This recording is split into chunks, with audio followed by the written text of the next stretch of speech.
बिस्मिल्लाहिर्रहमानिर्रहीम। अस्सलाम वालेकुम जी। तो स्टूडेंट्स कैसे हैं आप लोग? अच्छा, तो 3.2 हम लोग की कंप्लीट हो गई थी। आज की वीडियो में हम लोग एक्सरसाइज 3.3 कंप्लीट सॉल्व करेंगे। तो एक्सरसाइज शुरू करने से पहले कुछ कॉन्सेप्ट्स हैं, पहले उनको देख लेते हैं। आपकी बुक के पेज नंबर 55 पर ये दिया हुआ topic binary relation. Binary relation होता क्या है? बाइनरी बाई से शुरू होता है। बाई का मतलब होता है दो, रिलेशन ताल्लुकात, यानी कि दो चीज़ों के दरमियान ताल्लुकात। किस तरह से? In everyday use relation means an abstract type of connection between two persons और objects. For instance, teacher and people, mother and son, husband and wife. रोज़मर्रा ज़िंदगी में जो हमारे रिलेशन इस्तेमाल होते हैं ना, उनकी एग्जांपल दी है, जैसे उस्ताद शागिर्द की, माँ बेटे की, शौहर और बीवी की। इसी तरह से मुख्तलिफ है। मैथमेटिक्स में किस तरह से होता है? In mathematics some operations determine the relation between the two numbers, for example greater than। Math में कुछ रिलेशन होते हैं, और रिलेशन कौन से हो सकते हैं? प्लस, माइनस, मल्टीप्लाई, डिवाइड, कोई भी हो सकते हैं। जैसे कि ये इन्होंने एग्जांपल दी है, 5 इज ग्रेटर देन 4, इसमें ग्रेटर देन का रिलेशन है। ठीक है। Square, 25 is the square of 5, 25 5 का स्क्वायर होता है। Square root, 2 is the square root of 4, 4 का स्क्वायर रूट 2 होता है। इसी तरह से एग्जाम्पल ये नेक्स्ट पेज पर दिया हुआ है कि let A and B two non empty sets, then the Cartesian product is the set of all ordered pair x y side that x belong to A and y belong to B. के x और y को ऐसे bracket में इनके relation को हमने लिखना है, और जो एक्स फर्स्ट वैल्यू है ना, it belong to A, and the second element है y, it belong to b and is denoted by a multiply by b। इसको मैं आपको एग्जांपल के थ्रू समझाता हूँ। हम लेट कर लेते हैं कि हमारे पास एक सेट a है, उसके एलिमेंट है 1 और 2, और एक सेट b है, उसके एलिमेंट है a और b। तो हम इनका a multiply by b, a cross b हम किस तरह से निकालेंगे कि हमने इस तरह सेट बनाने हैं कि a का फर्स्ट एलिमेंट जो है 1, उसको हमने a के साथ लिखना है, फिर 1 को हमने b के साथ लिखना है। किस इस तरह से देखें, स्मॉल ब्रैकेट में लिखना है 1 a, फिर 1 को b के साथ, बीच में कॉमा डालना है, मल्टीप्लाई का साइन नहीं डालना। ठीक है, इस तरह से हो गया। इसी तरह से आप 2 को लिखेंगे, 2a 2b।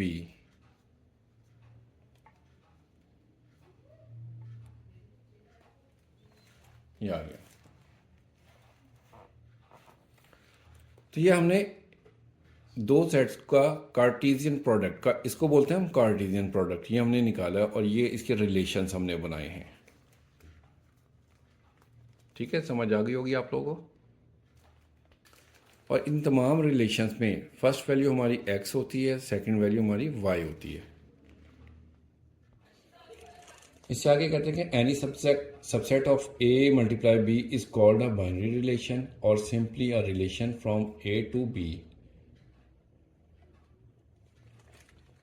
कि जो a क्रॉस b से हमने जितने भी रिलेशन बनाए ना, इनमें से कोई भी सबसेट ले लें, वो इसके जो है ना बाइनरी रिलेशन कहलाएंगे, और इनको हम लेटर r, स्मॉल r से डिनोट करते हैं। ये पहले वाली एग्जांपल जो इसमें हमने a मल्टीप्लाई बाय b के जो रिलेशंस निकाले थे ना, इसमें से अगर हम एक सबसेट ले लें, उसको हम r से ज़ाहिर करेंगे।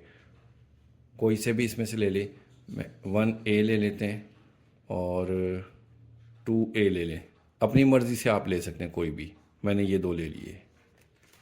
ठीक है। अब ये जो r है, ये r, ये a b का सबसेट है। इसके बारे में 3.1 में हमने डीपली पढ़ा था। आगे कहते हैं the set of the first element of the ordered pair forming a relation is called a domain. ये जो हमने सबसेट निकाले ना, इसका फर्स्ट एलिमेंट है ना, उसको हम डोमेन कहते हैं, और इसको हम DOMR इस तरह से इसको लिखते हैं। And the second element of the order pair forming is relation is called range. इसको हम RAN, R, range of R, इस तरह से लिखते हैं। इसी एग्जांपल को देखते हैं। जैसे हमने ये जो इसमें से रिलेशन निकाले थे, ये इसका अगर हम डोमेन लिखेंगे, डोमेन ऑफ आर, आर की डोमेन, डोमेन में हम लेते हैं फर्स्ट एलिमेंट। फर्स्ट एलिमेंट देखें हमारे पास है इसमें 1 और 2, तो हम लिखेंगे 1 एंड 2, ये डोमेन हो गई। और रेंज लिखेंगे तो फिर range of R, range of are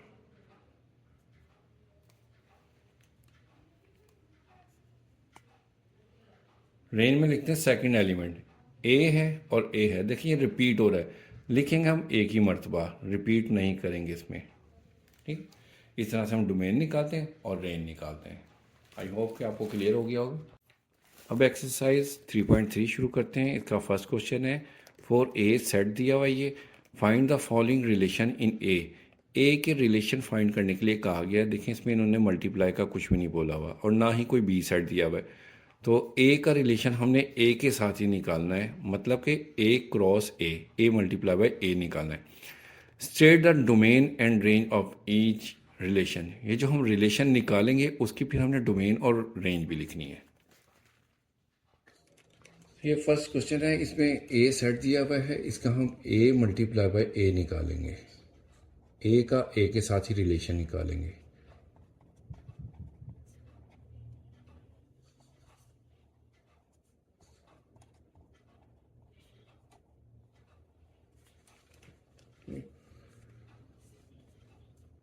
अब सेट किस तरह से लिखते हैं, देखिए जो फर्स्ट एलिमेंट है ना, इसको 1 को हमने पहले 1 के साथ लिखना है, फिर इस 1 को 2 के साथ, 1 को 3 के साथ, 1 को 4 के साथ। इसी तरह से फिर 2 को 1 के साथ, 2 को 2 के साथ, 2 को 3 के साथ, एक एक एलिमेंट के साथ सबके साथ लिख देंगे। इसी तरह 3 को लिखेंगे, फिर 4 को लिखेंगे।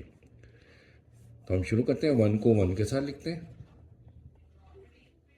1 को 2 के साथ, 1 को 3 के साथ, 1 को 4 के साथ। ठीक हो गया। अब 2 को लिखेंगे, 2 को 1 के साथ, 2 को 2 के साथ, 2 को 3 के साथ और 2 को 4 के साथ। इधर लिख लेता हूँ मैं नीचे, 2 भी हो गया। अब 3 को लिखेंगे हम लोग, 3 को 1 के साथ, 3 को 2 के साथ,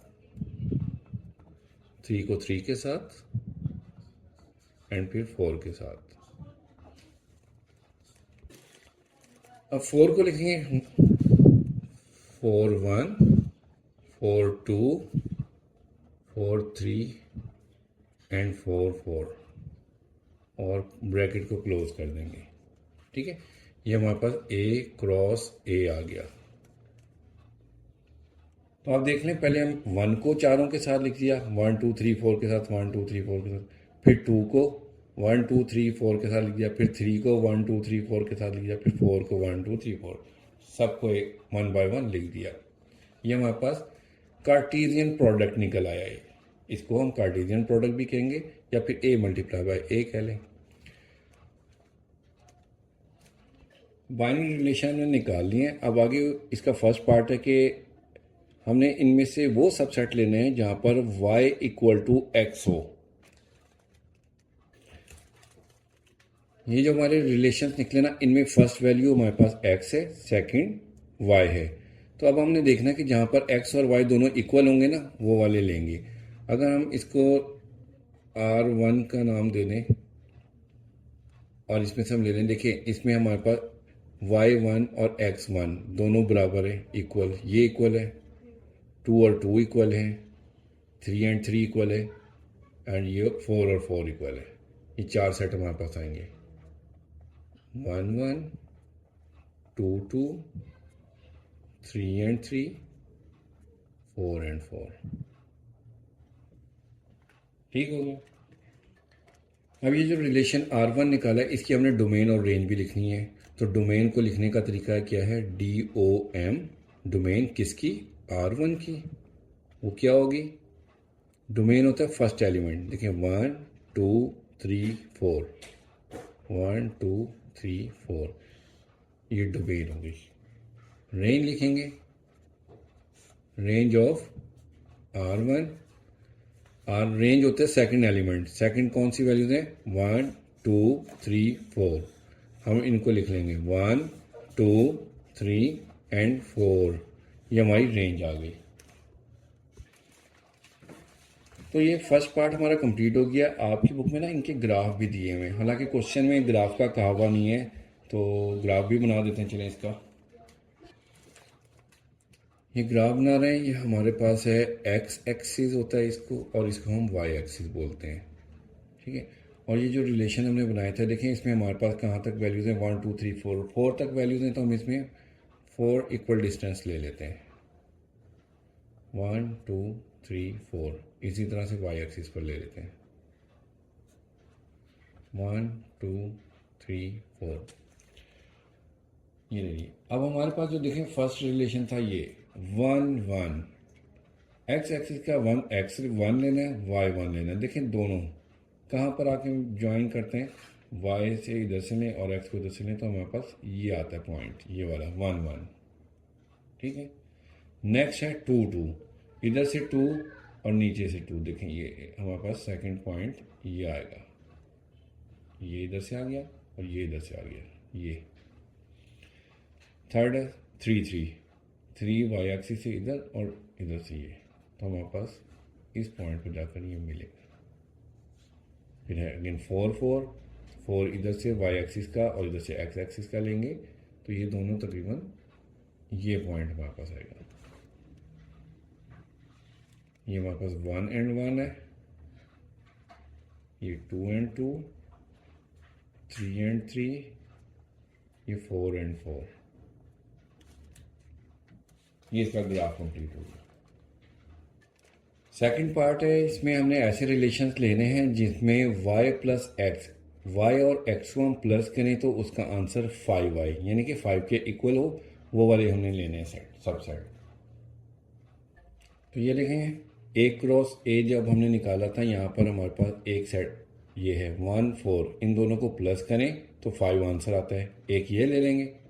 आगे फिर नेक्स्ट 2 एंड 3, इसका टोटल हमारे पास 5 आता है, इसको ले लेंगे। फिर इसके बाद 3 एंड 2, इसका आंसर भी 5 मिलता है हमें, ये भी ले लेंगे। और लास्ट वन 4 एंड 1, 4 और 1 भी 5 होता है, तो ये 4 सेट हम ले लेते हैं। इस रिलेशन को हम R2 का नाम दे देते हैं, R2। तो हमारे पास सेट कौन कौन से थे, 1 एंड 4, इसका टोटल 5 आता है, 2 एंड 3, 3 एंड 2 और 4 और 1। ये 4 सब सेट हैं जिनका आंसर 5 आता है।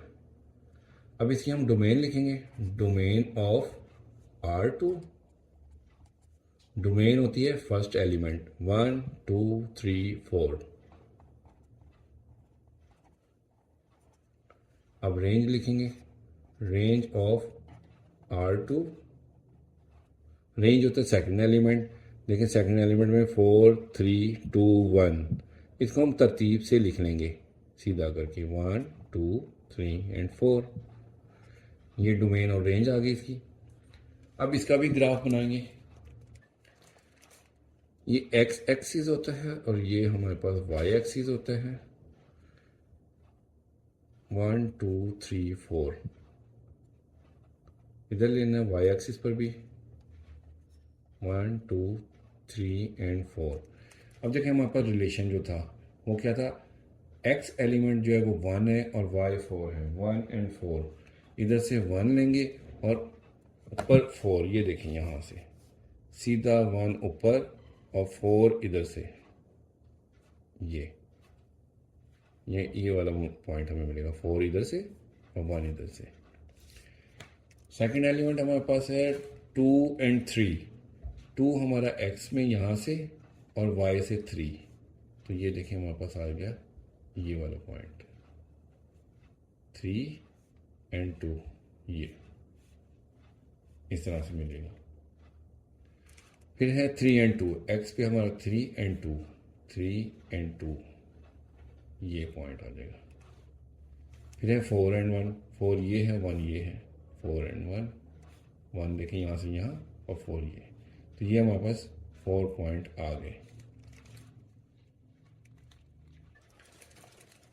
थर्ड पार्ट है, इसमें हमने कौन से रिलेशन लेने हैं, वो लेने हैं जिनमें हमने x प्लस वाई, एक्स और y को हम प्लस करें तो उसका आंसर लेस देन 5 हो, 5 से छोटा आंसर आए, हमने वो लेना है। तो इसके लिए हम R3 का नाम दे देते हैं इसको, और सेट हम लेते हैं। दोबारा से इसको देखें, ये क्रॉस ए जो हमने निकाला था इनमें हमारे पास x और y को हम प्लस करें, आंसर हमारे पास छोटा कहाँ मिलता है देखें। एक तो यहाँ पर 1 और 1 2, 5 से छोटा ये है, एक ये हो जाएगा, दूसरा पेयर ये हो जाएगा 3, इसका आंसर 4 आ रहा है, ये ले लेंगे। इसको नहीं लेंगे क्योंकि इसका आंसर 5 मिल रहा है, हमने 5 से छोटे वाले लेने सिर्फ। फिर 2 1 आ जाएगा, 2 और 2 आ जाएगा, फिर इसके बाद 3 1 आ जाएगा, और फिर बस ये हमारे पास आएंगे। तो हमारे पास आया था 1 and 1, 1 2, 1 3, 2 1, 2 2 एंड 3 1। ये वो हैं रिलेशन जिनमें हम x और y दोनों वैल्यूज़ को प्लस करें तो आंसर हमारा लेस देन 5 आता है। ठीक है, अब इसके हमने डोमेन और रेंज लिखनी है। डोमेन ऑफ R3, डोमेन में मैंने आपको बताया था फर्स्ट एलिमेंट होता है 1 1, रिपीट हो रहा है, एक ही मर्तबा लिखेंगे 1, उसके बाद 2 आ रहा है और 3 आ रहा है, ये डोमेन आ गई। Range, range of R3, range में लिखते हैं सेकंड एलिमेंट, सेकंड में देखें 1 2 3, 1 2 1 आ रहा है, तो हम 1 2 3 एक मरतबा लिख लेंगे, जो रिपीट हो रही है उनको दोबारा नहीं लिखेंगे। डोमेन और रेंज हो गई। अब इसका ग्राफ, ये एक्स एक्सिस हो गया हमारे पास और ये वाई एक्सिस हो गया। एक्स एक्सिस पर हम पॉइंट्स ले लेंगे 1 2 3 एंड 4, ये हमने ले लिए। वाई एक्सिस पर लेंगे 1 2 3 एंड 4। अब हमारे पास फर्स्ट रिलेशन है, देखिए 1 and 1, 1 और 1, ये इस जगह पे वाई एक्सिस का 1, एक्स एक्सिस का 1, दोनों इस पॉइंट पे मिल रहे हैं। सेकंड है 1 and 2, 1 ये है एक्स एक्सिस का और 2 है वाई एक्सिस का, ये देखें यहाँ से ये और ये, तो हमारे पास पॉइंट आ जाएगा ये, सेकंड ये आ गया। ठीक है, नेक्स्ट है 1 3, एक्स पे हम 1 और वाई से हम 3, वाई से 3 ये आ गया, 1 इधर से आ गया, ये आ गया पॉइंट का तीसरा पॉइंट। उसके बाद है 2 और 1, एक्स है हमारे पास 2, वाई है 1, एक्स ये है 2 और वाई है 1, 1 इधर से आएगा 2 इधर से आएगा, तो दोनों इस पॉइंट पर मिलेंगे। इसके बाद है नेक्स्ट 2 and 2, एक्स भी 2 वाई भी 2, दोनों इस पॉइंट पर मिलेंगे। लास्ट वन है 3 and 1, 3 ये है 1 ये है, ये पॉइंट। तो ये ग्राफ भी कंप्लीट हो गया। अब फोर्थ पार्ट करेंगे, इसमें हमने रिलेशन लेने हैं वो जिसमें x प्लस वाई, एक्स और y को हम प्लस करें तो हमारा आंसर ग्रेटर देन 5 यानी कि 5 से बड़ा आए। देखिए हमारे पास रिलेशन से जो हमने पहले बनाए थे a क्रॉस a में, ये सब जो हैं 5 या 5 से छोटे आ रहे हैं। पहला हमारे पास 2 और 4 6 ये आ जाएगा, फिर इसके बाद 3 and 3 ये है, फिर 3 and 4 5 से बड़ा आ जाता है, फिर 4 to 6 ये भी बड़ा हो जाता है, 4 और 3 4 and 4। ठीक है, ये हैं, इनको हम लिख लेते हैं। अच्छा, इस रिलेशन को मैं R4 का नाम दे देता हूँ। तो हमारे पास कौन से थे सबसेट इनके, 2 and 4, 3 3, 3 and 4, 4 2, 4 3 एंड 4 4। अब इसकी डोमेन और रेंज लिखते हैं। डोमेन ऑफ R4, डोमेन में हमने फर्स्ट एलिमेंट लेते हैं 2 3 3 4, और 4 4 रिपीट हो रहा है, तो हम एक मरतबा लिख लेंगे 2 3 एंड 4। रेंज लिखेंगे, रेंज ऑफ R4, रेंज में लेते हैं सेकंड एलिमेंट, तो सेकंड एलिमेंट है हमारे पास 4 3 4 2 3 4। एक मरतबा लिख लेंगे 2 3 एंड 4। जो रिपीट हो रहे हैं उनको हमने सिर्फ एक मरतबा ही लिखना होता है। अब इसका ग्राफ बनाते हैं। ये हमारे पास एक्स एक्सिस होता है और ये वाई एक्सिस होता है, ठीक है। 1 2 3 4 4 पॉइंट्स ले लिए, इस पर भी ले लेंगे 1 2 3 एंड 4। ये हमारे पास 0 होता है ओरिजिन। तो अब देखें हमारे पास रिलेशन में सबसे पहला था पॉइंट 2 एंड 4, x2 है y4 है, x2 y4, y4 इधर से और x2 इधर से। ये देखें इस तरह से 2 ये सीधी लाइन से इधर और 4 इधर से इधर, इस पॉइंट पे मिलेंगे, ठीक है। नेक्स्ट है 3 एंड 3, 3 इधर से और 3 इधर से।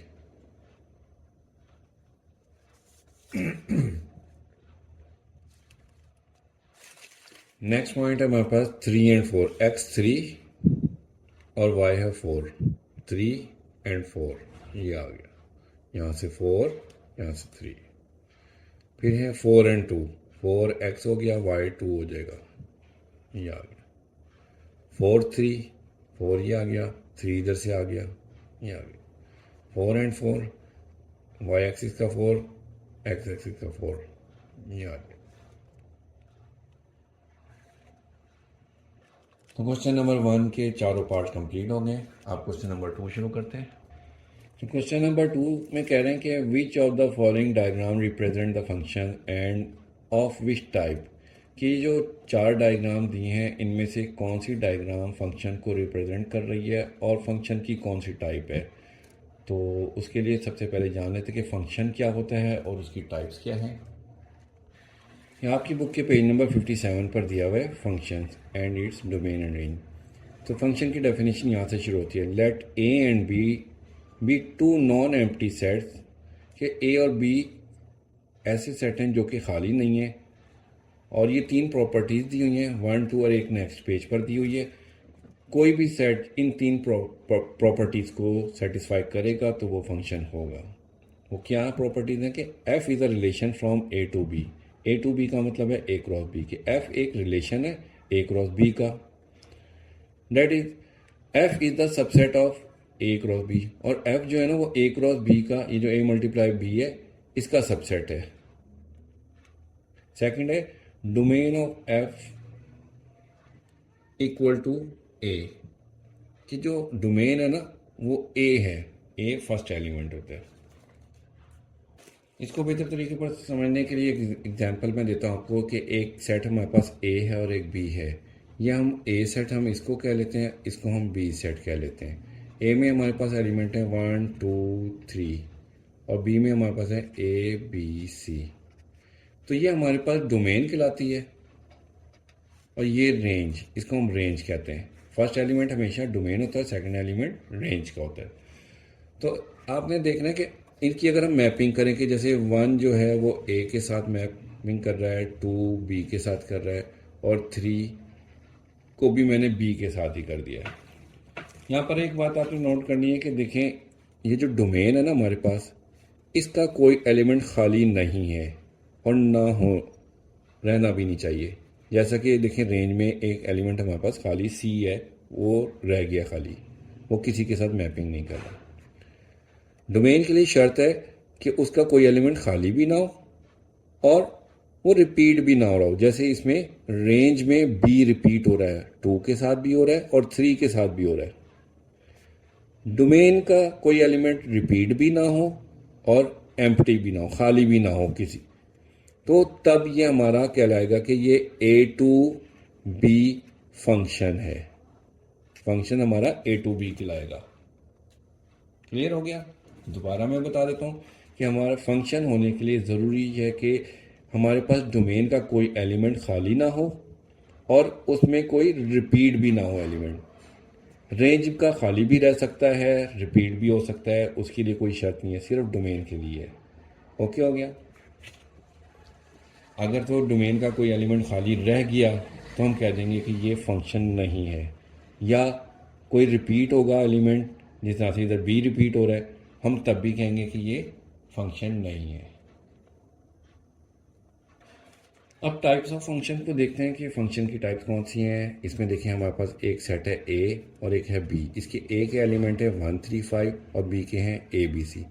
अगर हम इनकी मैपिंग करें 1 की ए के साथ, 3 की बी के साथ और 5 की सी के साथ, ठीक है, तो देखें ए का कोई एलिमेंट खाली भी नहीं है और कोई रिपीट भी नहीं हो रहा है। रेंज का जो है ना एक एलिमेंट खाली भी है, तो इसको हम कहेंगे इनटू फंक्शन।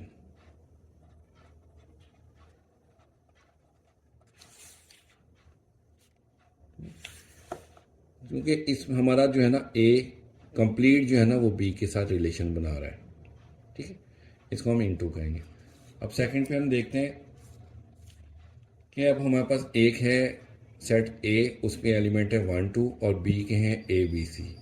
तो अगर एक एलिमेंट एक के साथ रिलेशन बनाए, ठीक है, तो ये 1 1 हो जाएगा, क्योंकि एक एलिमेंट एक के साथ है, कोई रिपीट भी नहीं हो रहा है, तो इसको हम बोलेंगे 1 1 फंक्शन।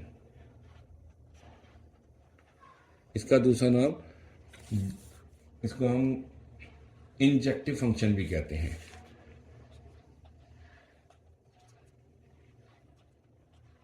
इंजेक्टिव भी कह देते हैं। ठीक हो गया। और नंबर 3 पर देखें, अगर हमारे डोमेन के जो हैं तमाम एलिमेंट रेंज के साथ मिल जाएं और रेंज में एक एलिमेंट रिपीट भी हो और कोई खाली भी ना हो, ठीक है, तो इस फंक्शन को हम कहेंगे ऑन टू फंक्शन।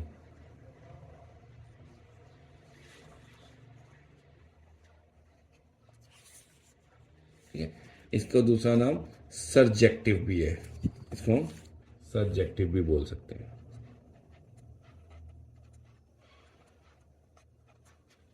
सरजेक्टिव, ठीक है, रिपीट कर देता हूं मैं।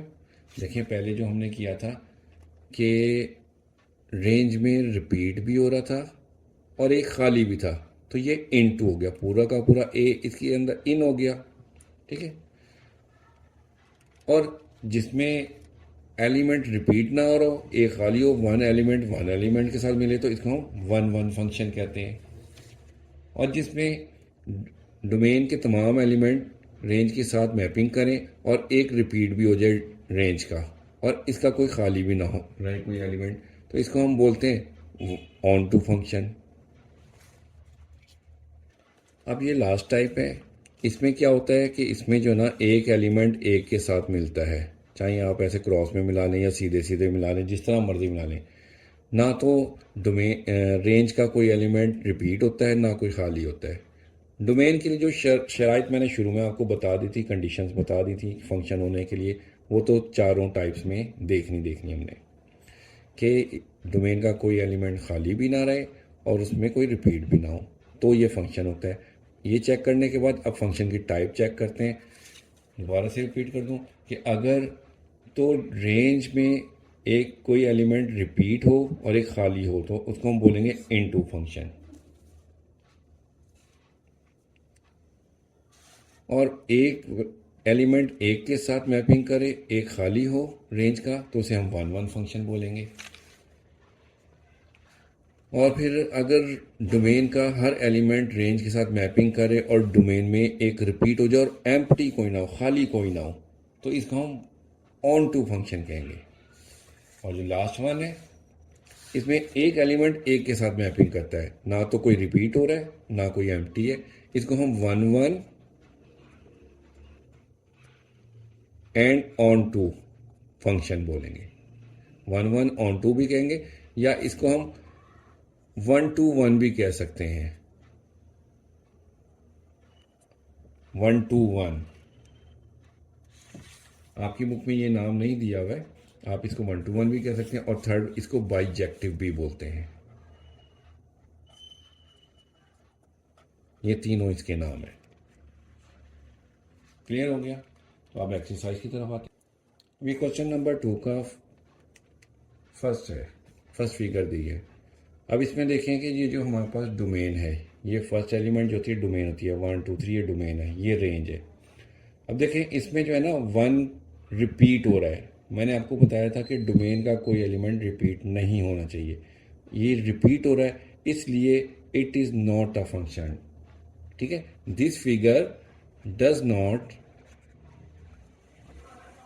रिप्रेजेंट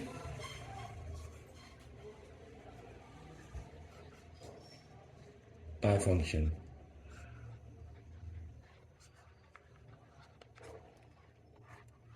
कि ये फिगर फंक्शन को रिप्रेजेंट नहीं करती। और दूसरी बात ये कि देखिए इसमें एरो के साइन भी दोनों तरफ हैं, तो ये भी नहीं होने चाहिए थे। इसलिए दोनों लिहाज से ना ये फंक्शन नहीं है। ये नेक्स्ट डायग्राम देखें, इसमें डोमेन का एक एलिमेंट रेंज के एक एलिमेंट के साथ मैपिंग कर रहा है, और रेंज में देखिए ना कोई रिपीट हो रहा है और ना ही कोई एलिमेंट खाली है। वन एलिमेंट वन के साथ मैपिंग कर रहा है, तो ये होता है बाइजेक्टिव, जिसको मैंने कहा था 1 to 1। ठीक है, बाइजेक्टिव, ये बाइजेक्टिव फंक्शन है। अभी थर्ड डायग्राम, ये भी same to same second diagram की जैसी है। वन एलिमेंट वन के साथ ही मैपिंग कर रहा है, एक के साथ मिला हुआ है, तो ये भी बाइजेक्टिव फंक्शन है।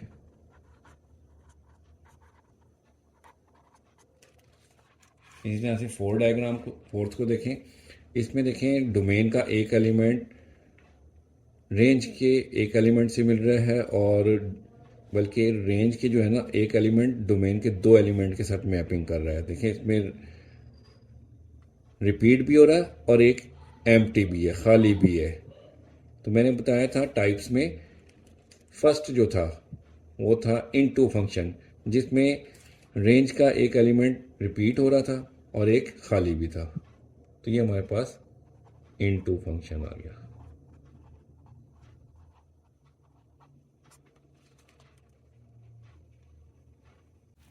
क्वेश्चन नंबर 3 को देखिए, कह रहे हैं कि if g of x is equal to 3x+2 and h of x equal to x²+1। दो फंक्शन दे हुए हैं, एक जी ऑफ एक्स और दूसरा एच ऑफ एक्स। तो ये फाइंड करना है जी ऑफ 0, जी ऑफ 3। तो जी ऑफ 0 फाइंड करने के लिए हमें जी ऑफ एक्स फंक्शन लिखना है। हमने जी ऑफ 0 फाइंड करना है, तो जहाँ जहाँ हमारे पास x है ना उसकी जगह पर हमने 0 लिखना है। तो हम कहेंगे पुट x इक्वल टू 0। तो जी एक्स की जगह पर हम 0 लिख देंगे, इक्वल 3 एक्स की जगह 0 प्लस 2। तो जी ऑफ 0, 3 को 0 से मल्टीप्लाई करेंगे 0 आ जाएगा, प्लस 2। तो हमारे पास जी ऑफ 0 आ गया इक्वल 2।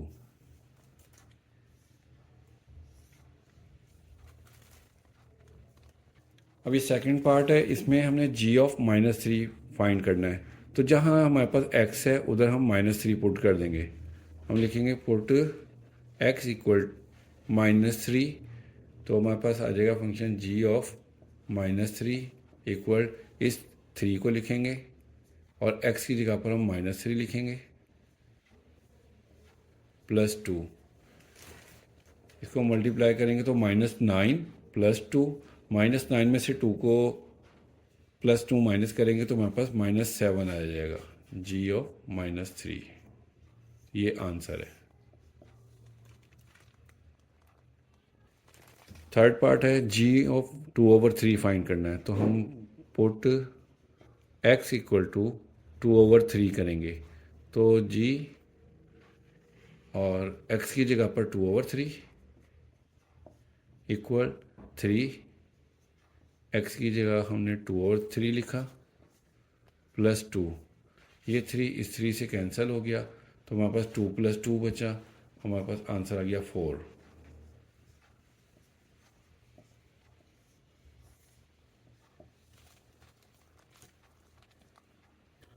अभी फोर्थ पार्ट है, फोर्थ पार्ट में h ऑफ 1 फाइंड करना है।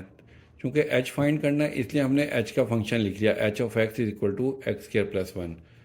तो अब हम इसमें करेंगे पुट x इक्वल टू 1, तो जहाँ जहाँ x है वहाँ पर हम 1 लिखेंगे।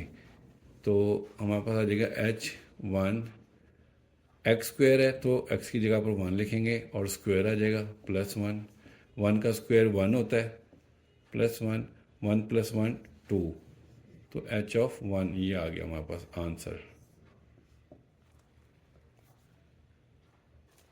ये पार्ट 5 है। h ऑफ -4 फाइंड करना है।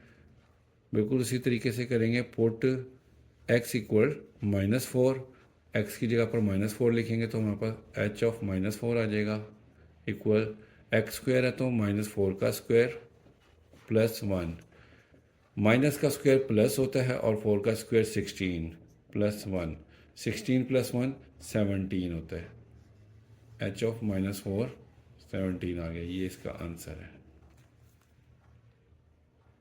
ये पार्ट 6 है। h ऑफ -1/2 फाइंड करना है तो हम पुट x इक्वल टू -1/2 करेंगे तो h of -1/2 equal x square है तो -1/2 का स्क्वायर +1, माइनस का स्क्वायर प्लस हो जाता है, 1 का स्क्वायर 1 और 2 का स्क्वायर 4, तो ये 1/4 + 1 है तो इसको हम एलसीएम के थ्रू करेंगे। इसके नीचे 1 लगा के एलसीएम ले लेंगे, 4 आ जाएगा तो हमारे पास 1 + 4 आ जाएगा इधर। ये हमारे पास आ जाएगा 5/4,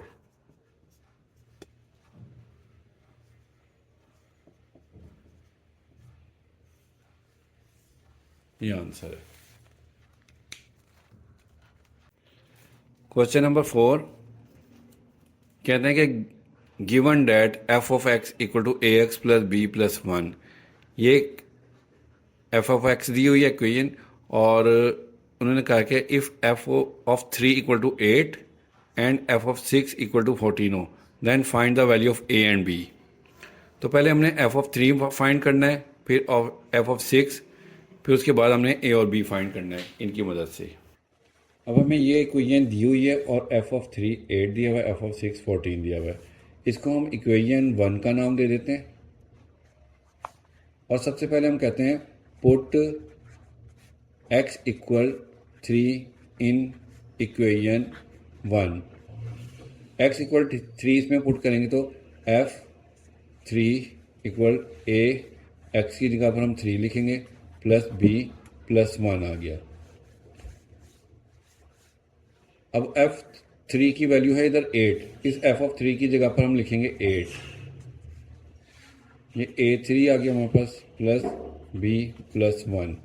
अब ये 1 जो है ना इस तरफ आकर माइनस हो जाएगा, इक्वल के दूसरी साइड पर आकर इसको हम सीधा करके 3a लिख लेते हैं प्लस b। 8 में से 1 निकालेंगे तो हमारे पास 7 आ जाएगा, 3a + b। इसको हम इक्वेशन नंबर 2 कह देते हैं।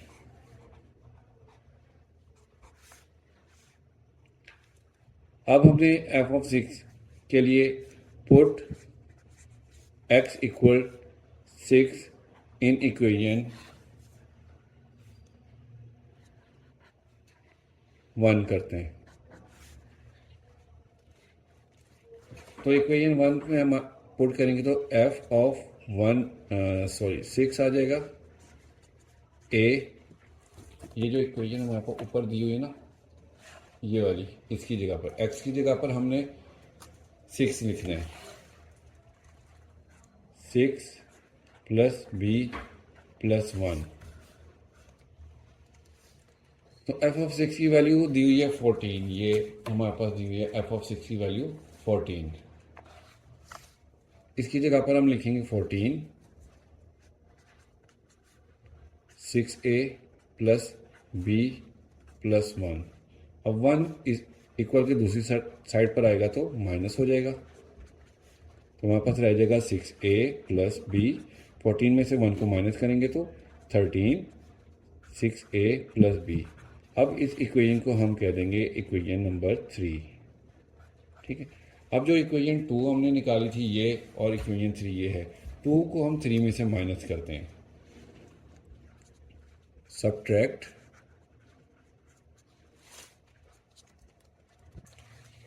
सब्ट्रैक्ट इक्वेशन 2 फ्रॉम 3 में से हम 2 को सब्ट्रैक्ट करेंगे तो पहले 3 इक्वेशन 3 को लिख लेते हैं हम। 13 equal to 6a plus B और 2 है हमारे पास 7 इक्वल 3a प्लस बी।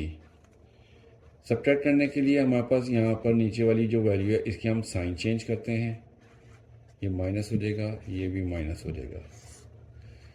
13 में से 7 माइनस करेंगे तो हमारे पास 6 आ जाएगा इक्वल 6a में से 3a माइनस करेंगे तो 3a और ये कैंसिल हो जाएगा बी से। अब 3a के साथ मल्टीप्लाई हो रहा है, दूसरी साइड पर जाकर डिवाइड हो जाएगा। 3 2 ज़ा 6 तो हमारे पास a इक्वल टू 2 आ जाएगा। a की वैल्यू आ गई। अब इस a की वैल्यू को हम इक्वेशन 2 या 3 जिस मर्जी में पुट कर लें। मैं इसको इक्वेशन नंबर 2 में पुट करता हूँ a को, तो हमारे पास इक्वेशन 2 है ये देखिए 7 इक्वल 3a प्लस बी। तो इस a की जगह पर हम a की वैल्यू लिखेंगे तो हमारे पास आ जाएगा 7 इक्वल 3, a की जगह पर आ जाएगी उसकी वैल्यू 2 प्लस b, तो ये आ जाएगा 7 3 2 ज़ा 6 प्लस b। अब ये 6 प्लस हो रहा है, इस तरफ आकर माइनस हो जाएगा। 7 माइनस 6 इक्वल टू b। 7 में से 6 माइनस करेंगे तो 1 आ जाएगा, तो हमारे पास आ गया b इक्वल टू 1। ये a और b की वैल्यू भी आ गई। क्वेश्चन नंबर 5 शुरू करेंगे। कहते हैं कि given that g of x equal to ax plus b plus 5 where a and b are the constant numbers if g of -1 equal to 0 and g of 2 equal to 10 find the value of a and b। बिल्कुल उसी तरीके से जैसे हमने पिछला सवाल किया है। ये हमने इक्वेशन लिख ली और g ऑफ -1 की वैल्यू लिख ली, g ऑफ 2 की वैल्यू लिख ली। इसको हम इक्वेशन 1 का नाम दे देते हैं और g ऑफ -1 की वैल्यू पुट करते हैं। हम कहते हैं put x equal -1 in equation 1। जहाँ जहाँ x है वहाँ पर हम -1 लिखेंगे, तो g -1 इक्वल टू a की जगह पर हम लिखेंगे a, तो ऐसे आ जाएगा, x की जगह पर हम लिखेंगे -1 plus b plus 5। g of -1 की वैल्यू है यहाँ पर 0, तो इसकी जगह पर हम लिखेंगे 0 equal -1a plus b plus 5। अब ये प्लस 5 है, इस तरफ आकर -5 हो जाएगा, तो हमारे पास क्या आ जाएगा -a प्लस b। इसको अब हम करेंगे इक्वेशन 2। इक्वेशन 2 निकालने के बाद हम g ऑफ -2 ये फाइंड करते हैं, तो हम लिखेंगे put x equal 2 in equation 1 में अगेन पुट करेंगे x की वैल्यू 2, तो जहाँ जहाँ x है वहाँ पर 2 लिखेंगे। g 2 इक्वल a, x की जगह पर हम लिखेंगे 2 प्लस b और प्लस 5 वैसे ही आ गया। अब g ऑफ 2 की वैल्यू दी हुई है 10 ये, तो इस g ऑफ 2 की जगह पर हम लिखेंगे 10 equal 2a plus b plus 5। अब ये प्लस 5 इस तरफ आकर माइनस हो जाएगा, 2a प्लस b, तो हमारे पास आ जाएगा answer 5 equal to 2a plus b। अब इसको हम इक्वेशन 3 का नाम दे देंगे, ठीक है। अब सब्ट्रैक्ट करेंगे, सब्ट्रैक्ट इक्वेशन 2 फ्रॉम इक्वेशन 3। ये इक्वेशन 3 ऊपर लिख लिया है और इक्वेशन 2 को हमने नीचे लिख लिया है और उसको सब्ट्रैक्ट करेंगे। सब्ट्रैक्ट करने के लिए जो नीचे वाली वैल्यूज़ है ना, इनके हमने साइन चेंज करने होते हैं। माइनस को हम प्लस कर देंगे और जो प्लस है इसको हम माइनस कर देंगे। तो देखिए प्लस का भी माइनस के बीच से कैंसिल हो गया, तो प्लस 5 हमारे पास हो जाएगा 10 equal 2a plus a 3a। तो 3 इधर आकर डिवाइड हो जाएगा, 10 ओवर 3 हो जाएगा। हमारे पास a की वैल्यू आ गई है 10 ओवर 3, ठीक है। अब इसकी वैल्यू को हम इक्वेशन 2 में पुट कर देते हैं। Put a equal 10 over 3 in equation 2। देखिए हमारे पास इक्वेशन 2 थी इधर, ये -5 इक्वल -a प्लस b। तो इसमें जो a है ना, इसकी जगह पर हम इसकी वैल्यू लिखते हैं।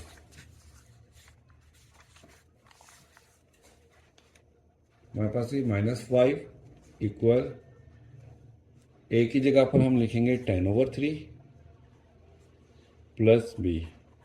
अब ये माइनस का 10/3 राइट लेफ्ट साइड पर आएगा तो प्लस हो जाएगा। -5 प्लस 10/3 इक्वल b। अब इसको सॉल्व करेंगे। 5 के नीचे हम 1 लिख लेते हैं और एलसीएम लेते हैं इसका। तो 1 और 3 का एलसीएम 3 आ जाएगा। तो यहाँ पर आ जाएगा हमारे पास -15 प्लस 3 1 ज़ा 3 10 1 ज़ा 10 इक्वल b। -15 में से 10 निकालेंगे तो हमारे पास -5/3 आ जाएगा। तो हमारे पास b की वैल्यू आ गई -5/3। ये हमारा आंसर है। a और b की दोनों की वैल्यू आ गई। अब क्वेश्चन नंबर 6 शुरू करेंगे। कहते हैं कि consider the function defined by f(x) equal 5x + 1। ये f(x) एक फंक्शन दिया हुआ है। इफ़ f(x) इक्वल टू 32 हो तो find the x value, x की वैल्यू फाइंड करनी है। f(x) इक्वल टू 5x + 1 लिख लिया और f(x) की वैल्यू उन्होंने 32 दी हुई है। तो ये जो f(x) की वैल्यू 32 है ना, इसको हम इसकी जगह पर लिख लेते हैं। इसकी जगह पर जहाँ हम लिखेंगे 32 इक्वल 5x + 1 प्लस 1 इस तरफ आकर हो जाएगा माइनस। तो ये हमारे पास आ जाएगा 31 इक्वल 5x। 5x के साथ मल्टीप्लाई हो रहा है तो इस तरफ आकर हो जाएगा डिवाइड। तो हमारे पास x की वैल्यू आ गई 31/5। ठीक है। अच्छा, इस सवाल में ना गलती है। किताब के पीछे आंसर जो है वो 6 दिया हुआ है। तो 6 सिर्फ उसी सूरत में आ रहा है अगर क्वेश्चन में ना आपके पास f(x) जो है ना 5x + 2 हो। अगर 5x + 2 होगा ना तो आपके पास आंसर 6 आएगा। क्योंकि क्वेश्चन में इधर किताब में जो है ना 2 की जगह पर 1 दिया हुआ है, तो इसलिए आंसर 31/5 ही आएगा। अब क्वेश्चन नंबर 7 को देखते हैं। इसमें f(x) cx² + d दिया हुआ है और f(1) 6 दिया हुआ है और f(-2) इक्वल टू 10 दिया हुआ है और हमने c और d की वैल्यू फाइंड करनी है। मैंने f(x) की वैल्यू लिख ली, f(1) 6, f(-2) इक्वल 10 है। तो इसको इक्वेशन 1 का नाम दे देते हैं और लिखते हैं पुट x इक्वल, सबसे पहले ये फाइंड करेंगे 1 इन इक्वेशन 1। तो जहाँ जहाँ x है उसकी जगह पर हम 1 लिखते हैं। ये हमारे पास है f(1) इक्वल c x² है तो 1 का स्क्वायर आ जाएगा प्लस d। f(1) की वैल्यू दी हुई है 6। f(1) की जगह पर हम लिखेंगे 6 इक्वल c 1 का स्क्वायर 1 ही होता है d। तो हमारे पास ये आ गया 6 इक्वल c प्लस d। इसको कह देते हैं इक्वेशन 2।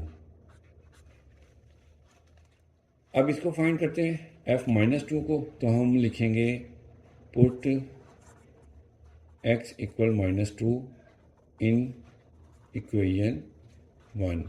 इक्वेशन 1 में -2 पुट करेंगे। तो ये है हमारे पास f(x). x की जगह पर लिखेंगे -2 तो बन जाएगी हमारे पास वैल्यू ये f-2 c x² की जगह पर आ जाएगा -2 का स्क्वायर प्लस d। तो f-2 है 10, इसकी जगह पर हम लिखेंगे 10 इक्वल c और माइनस का स्क्वायर होता है प्लस और 2 का स्क्वायर हो जाएगा 4 प्लस 4 आ जाएगा प्लस d।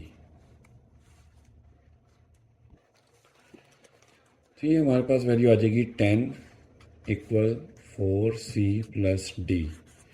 इसको इक्वेशन 3 का नाम दे देते हैं। अब सब्ट्रैक्ट करेंगे, सब्ट्रैक्ट इक्वेशन 2 फ्रॉम 3। इक्वेशन 2 को 3 से माइनस करना है, तो पहले इक्वेशन 3 लिख लेते हैं।